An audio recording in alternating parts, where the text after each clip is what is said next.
क्या गांधीवाद, समाजवाद, लोहियावाद, अंबेडकरवाद, पेरियारवाद और सेकुलरिज्म महज एक जुमला है, आम जनता को बेवकूफ बनाने का एक तरीका है? यदि नहीं तो फिर ये गांधीवादी, समाजवादी, लोहियावादी, अंबेडकरवादी, वामपंथी सांसद और विधायक वास्तव में जिसका नाम लेते हैं उसके व्यवहार के अनुरूप कार्य क्यों नहीं करते? गांधी जी का तो मुख्य मूल मंत्र था सत्य और अहिंसा, तो फिर ये गांधीवादी सांसद झूठ के खिलाफ कठोर कानून की मांग क्यों नहीं करते? सत्य उनका मूल मंत्र था। गांधी जी का दूसरा था अहिंसा, तो फिर ये गांधीवादी हिंसा के खिलाफ कठोर कानून की बात क्यों नहीं करते? लोहिया जी पूरे जीवन ये कहते रहे कि गरीब अमीर की किताब एक होनी चाहिए, समान शिक्षा, एक सबके लिए समान शिक्षा होनी चाहिए, मंत्री और संतरी की किताब एक होनी चाहिए। ये पूरे जीवन लोहिया जी ने कहा। फिर ये समाजवादी सांसद और विधायक भारत में समान शिक्षा लागू करने की बात क्यों नहीं करते? बाबा साहब अंबेडकर तो पूरे जीवन जस्टिस की बात करते रहे, social justice, economic justice, political justice. Social justice, economic justice, political justice तभी संभव है जब भारत में जुडिशियल सिस्टम अच्छा हो, जस्टिस विद इन ईयर लागू हो। अपराध तब कम होगा, शोषण तब कम होगा जब कानून का खौफ पैदा होगा। कानून का खौफ तब पैदा होगा जब नियम कानून अच्छे होंगे। तो फिर ये बाबा साहब अंबेडकर की बात करने वाले अंबेडकरवादी भारत में पुलिस रिफॉर्म की बात क्यों नहीं करते, जुडिशियल रिफॉर्म की बात क्यों नहीं करते, एडमिनिस्ट्रेटिव रिफॉर्म की बात क्यों नहीं करते, जस्टिस विद इन ईयर की लागू क्यों नहीं करते?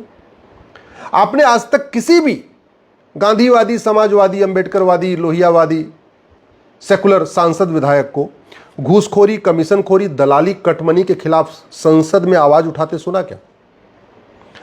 आपने आज तक किसी भी ये समाजवादी, साम्यवादी, लोहियावादी, अंबेडकरवादी, सेकुलर सांसद, विधायक को संसद और विधानसभा में मिलावटखोरी के खिलाफ, मुनाफाखोरी के खिलाफ, कालाबाजारी के खिलाफ, जमाखोरी के खिलाफ संसद विधानसभा में आवाज उठाते सुना क्या? अगर नहीं तो इसका मतलब ये तो पाखंड है, ये तो जुमला है, आम जनता को बेवकूफ बनाने के तरीके हैं ये तो। अगर आप जिसकी बात कर रहे हैं और उनके सपने को साकार करने के लिए संसद विधानसभा में कुछ कर ही नहीं रहे, फिर तो जुमलेबाजी हो गई, फिर तो केवल और केवल बतौलेबाजी है। आज तक आपने किसी सांसद, विधायक को जो गांधी जी का नाम लेता है, अंबेडकर जी का नाम लेता है, पेरियार जी का नाम लेता है, लोहिया जी का नाम लेता है, ऐसे लोगों को कभी सुना आपने कि भाई काला धन, हवाला के खिलाफ कठोर कानून बनना चाहिए, भ्रष्टाचारियों की फांसी, भ्रष्टाचारियों को फांसी होनी चाहिए? गांधी जी तो बड़े ईमानदार थे, गांधी जी तो हमेशा सत्य के लिए और अहिंसा के लिए बात करते थे। फिर ये गांधी जी का नाम लेने वाले सांसद, विधायक संसद में भ्रष्टाचारियों की नागरिकता खत्म करने, भ्रष्टाचारियों को फांसी देने, भ्रष्टाचारियों की 100% प्रॉपर्टी जब्त करने के लिए कानून बनाने की मांग क्यों नहीं करते? और नहीं करते इसका मतलब जुमलेबाज है, ये बतौलेबाज है, केवल आपको बेवकूफ बना रहे हैं। ऐसे पाखंडियों को पहचानिए और पाखंडियों को एक्सपोज करिए। एक्सपोज सोशल मीडिया में भी करिए और जा के उनके मुंह पे एक्सपोज करके आइए। कुछ नहीं कर पाएंगे आप। अगर आप नहीं बोलेंगे तो वो फिर भी अपनी पाखंड जारी रखेंगे। आप जाके उनको एक्सपोज करेंगे, फिर वो धीरे धीरे उनके अंदर बदलाव आना शुरू हो जाएगा। ये जो पाखंडी हैं, जो सुबह से लेकर शाम तक गांधीवाद, लोहियावाद, अंबेडकरवाद, पेरियारवाद की बात करते रहते हैं, कभी ये धर्मांतरण के खिलाफ क्यों नहीं बोलते? गांधी जी तो धर्मांतरण विरोधी थे। बाबा साहब अंबेडकर भी का यही कहना था कि ये जो विदेशी रिलीजन है, विदेशी पंथ है, ये भारत के लिए अच्छा नहीं है। इसीलिए उन्होंने अडॉप्ट भी किया। तो भारतीय सनातन धर्म में ही रहे हो, हिंदू धर्म छोड़ा, बौद्ध धर्म में चले गए, अल्टीमेटली सनातन धर्म में रहे। फिर ये बाबा साहब अंबेडकर की बात करने वाले जो विदेशी पंथ के लोग कन्वर्जन कर रहे हैं, उनके खिलाफ आवाज क्यों नहीं उठाते? आखिर ये क्या कारण है कि ये गांधीवादी, लोहियावादी, अंबेडकरवादी, पेरियारवादी जो फर्जी डॉक्यूमेंट बनते जा रहे हैं, फर्जी डॉक्यूमेंट के खिलाफ आवाज नहीं उठाते? लब जिहाद के खिलाफ आवाज नहीं उठाते, ये लैंड जिहाद के खिलाफ आवाज नहीं उठाते, धर्मांतरण के खिलाफ आवाज नहीं उठाते, घुसपैठ के खिलाफ नहीं आवाज उठाते, और बाकी तो छोड़ो, ड्रग के खिलाफ आवाज नहीं उठाते। आज तक आपने किसी गांधीवादी, लोहियावादी, पेरियारवादी, अंबेडकरवादी, सोशलिस्ट, सेकुलर सांसद को नशा तस्करी के खिलाफ आवाज उठाते सुना क्या?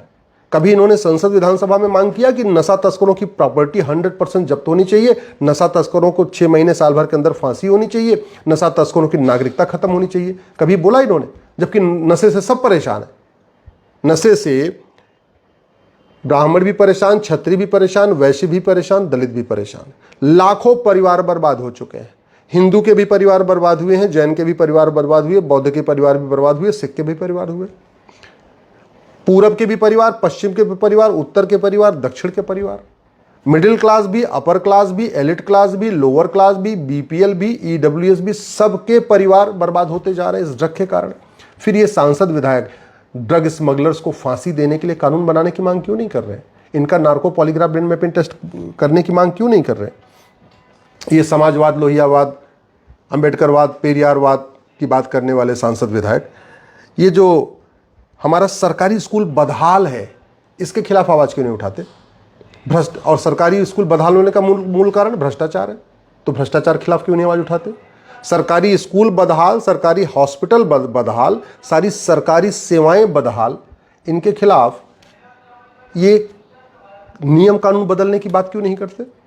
कभी आपने किसी गांधीवादी, समाजवादी, लोहियावादी, अंबेडकरवादी, वामपंथी, पेरियारवादी को सुना आपने कि भैया गुलामी का नाम हटना चाहिए, गुलामी की पुलिस व्यवस्था बदलनी चाहिए, गुलामी की न्यायिक व्यवस्था बदलनी चाहिए, गुलामी की प्रशासनिक व्यवस्था बदलनी चाहिए?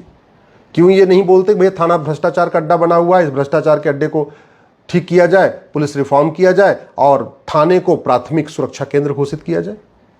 कभी ये सांसद विधायक जो सुबह से लेकर शाम तक गांधी जी, अंबेडकर जी, लोहिया जी, इनका उनका दुनिया भर का ड्रामा करते रहते हैं, कभी आपने इनको सुना कि तहसील घूसखोरी, कमीशनखोरी, दलाली और फर्जीवाड़े का अड्डा बना हुआ है?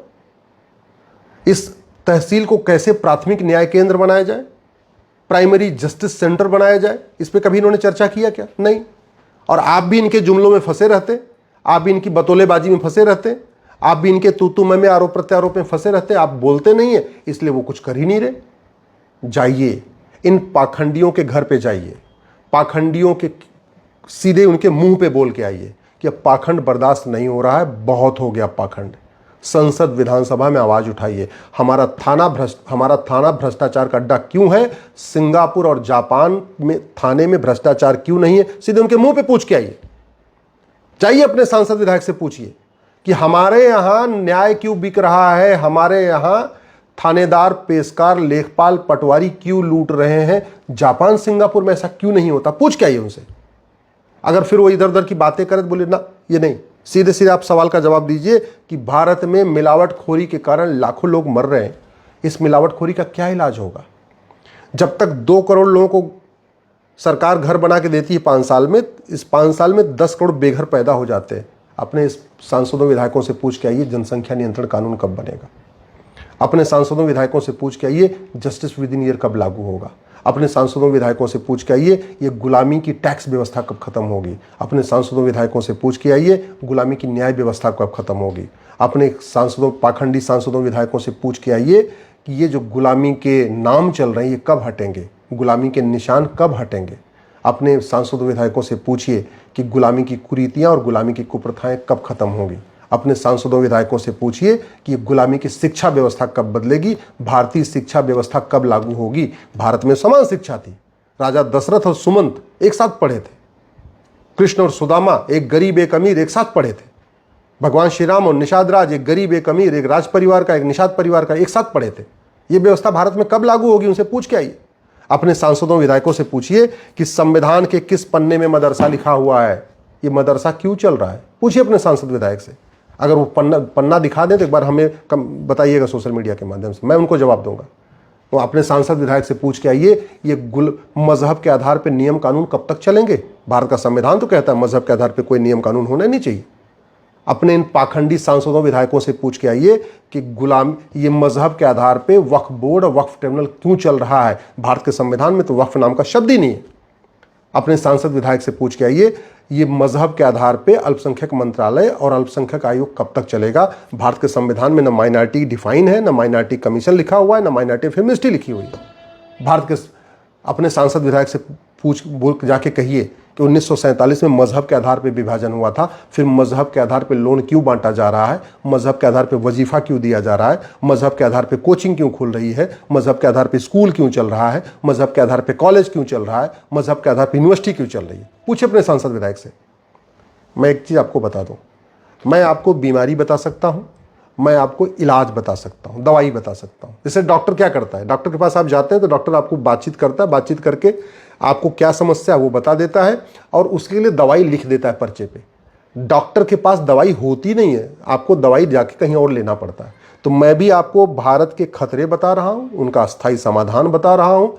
इलाज इसका संसद में होगा, विधानसभा में होगा। आपको दवाई उन्हीं से जाके मांगनी पड़ेगी, सांसद और विधायक से। वो नहीं दे रहे हैं क्योंकि आप उनके पास जा नहीं रहे हैं।